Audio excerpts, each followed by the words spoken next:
চন্দরার বয়স 17-18। স্বাস্থ্যবতী চেহারা, গোলগাল মুখ, ঠিক একটা নতুন নৌকার মতো। পৃথিবীর সব বিষয়ে তার একটা কৌতুক এবং কৌতূহল আছে।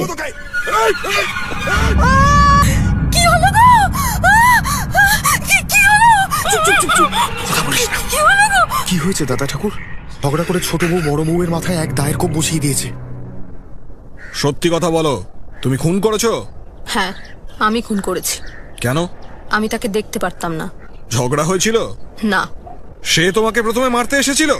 না। তোমাকে কোনরূপ অত্যাচার করেছিল? না।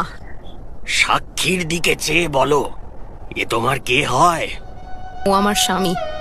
ও তোমাকে ভালোবাসে না? বলবে বর্দি তোমার দিকে বঁটি নিয়ে তেড়ে এসেছিল, তুমি তখন নিজেকে বাঁচাতে দা দিয়ে ঠেকাতে গেছিলে। তখন ওই ধস্তাধস্তিতে দা ছিটকে গিয়ে বর্দির মাথায় লেগেছে। পুলিশ যত যাই বলুক, তুমি কিন্তু এর বাইরে কিচ্ছু বলবে না, ঠিক আছে?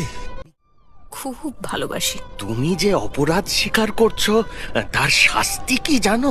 ফাঁসি। তোমায় পড়ি সাহেব, তাই দাও আমায়। ফাঁসির সাজা হলো চন্দরার।